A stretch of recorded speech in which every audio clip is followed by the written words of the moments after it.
Hassan Abou Taïeb, propriétaire et gérant de l'écologe Atlas Casbah, qui est un hébergement de charme qui offre l'hébergement, la restauration et plein d'activités découvertes et récréatives.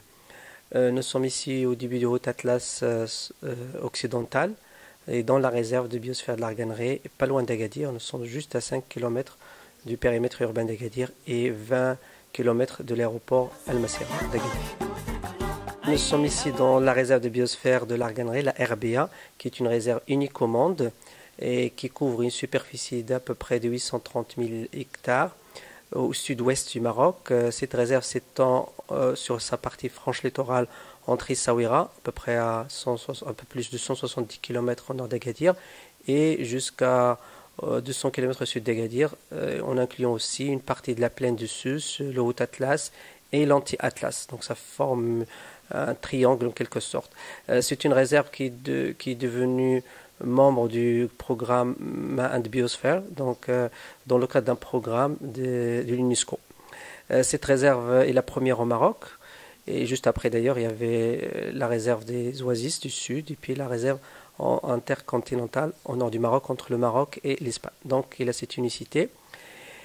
Parce qu'aussi il y a cet arbre, qui est un arbre endémique du Maroc, unique au monde, comme je l'avais dit tout à l'heure, et est un arbre qui est un relique de l'ère tertiaire. C'est un arbre très résistant, qui a résisté à beaucoup de changements climatiques, qui est un arbre xérophile et thermophile, donc elle résiste à la chaleur, à des chaleurs extrêmes, mais aussi à la sécheresse, et qui peut vivre facilement jusqu'à 300 ans. On a même retrouvé des arbres qui ont plus que cet âge-là. Donc c'est un arbre qui s'adapte au milieu et qui pousse dans différents types de sols, mais aussi à des altitudes différentes.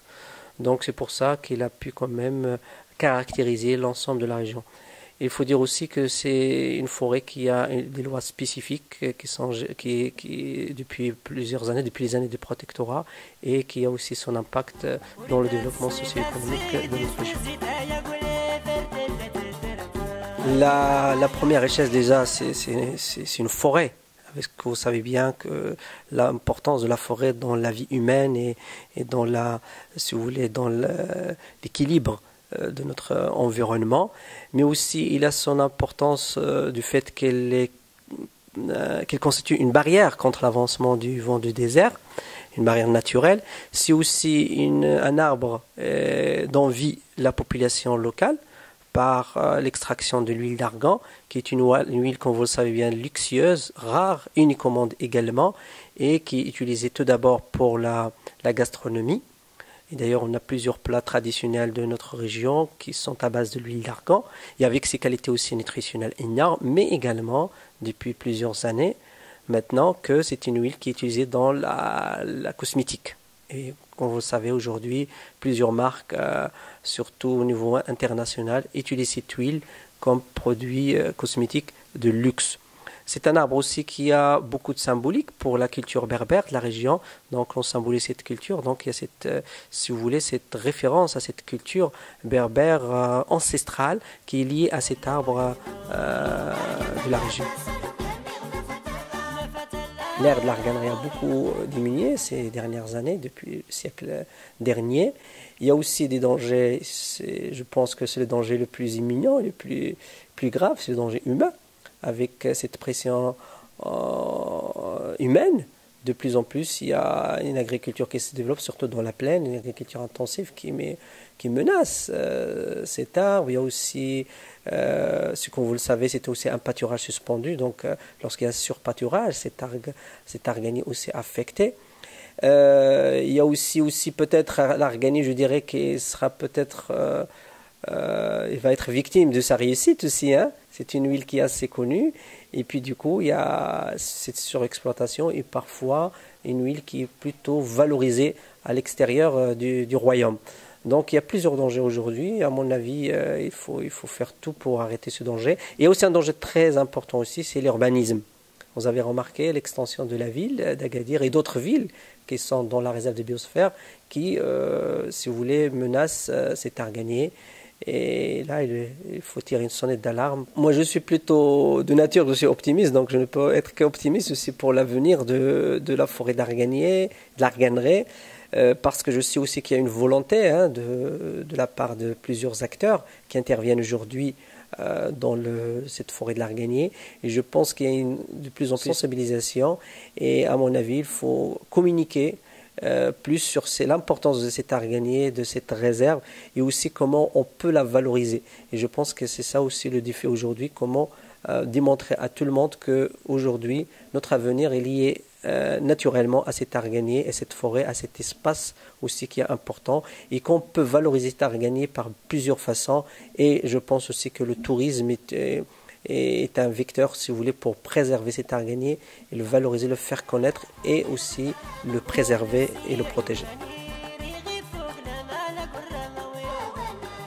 Nous sommes situés dans sein vraiment de la réserve de biosphère de l'Arganeraie, donc déjà c'est un atout majeur hein, pour notre écologe, mais aussi cet arbre il fait la décoration de tout l'espace de la Casbah, surtout son jardin. Et d'ailleurs nous, lorsqu'on a construit notre écologe, on n'a pas touché un arganier, au contraire on en a implanté. Et aussi, on utilise le fruit de l'arganier, on utilise l'huile d'argan surtout dans la préparation des repas, pour le petit déjeuner, mais aussi pour la cosmétique, parce qu'on coopère aussi avec une association féminine, plutôt une coopérative féminine de l'huile d'argan, que nos visiteurs aiment découvrir, partager un moment avec les femmes de la coopérative, acheter l'huile d'argan. Donc, si vous voulez, c'est une symbiose totale avec l'Arganeraie, avec son produit, mais aussi avec la population qui y vit, parce qu'il y a ceux qui travaillent ici, mais aussi les femmes qui sont dans la coopérative d'argan.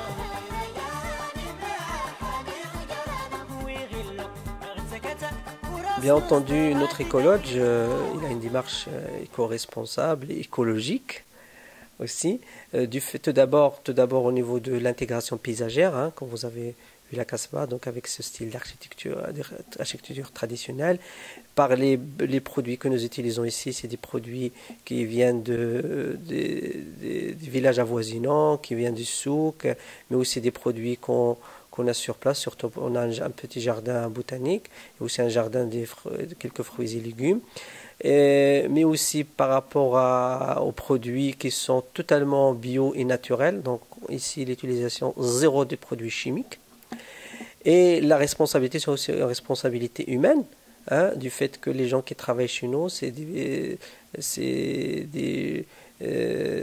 la population des villages avoisinants qu'on a recrutés sur place et qu'on a formés sur place, mais aussi par rapport à toute la communication que nous faisons pour préserver notre nature, notre territoire, notre arganier, notre culture, et aussi par la valorisation de tout ce qui est produit de terroir et produit d'artisanat.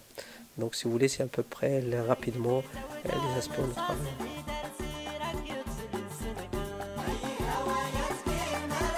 Il y a tout d'abord la rationalisation de l'utilisation de l'eau, hein, et aussi il y a une récupération de l'eau, des eaux grises, des eaux de toilette, des douches, des cuisines, que nous recyclons grâce à un système de phytoépuration.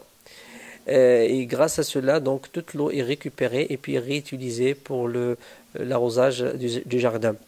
Donc là, c'est un procédé que nous avons monté en coopération avec un prof universitaire, c'est Bashi Qassem, de l'université d'Agadir. Et aussi, il y a l'aspect aussi énergie, donc on minimise l'utilisation de l'énergie fossile, hein, l'énergie de l'ENE. Donc nous utilisons les panneaux solaires pour chauffer l'eau, nous utilisons aussi des panneaux photovoltaïques pour produire de l'électricité, et nous sommes très ambitieux. Peut-être un jour on arrivera à une autonomie à 100% pour l'énergie solaire.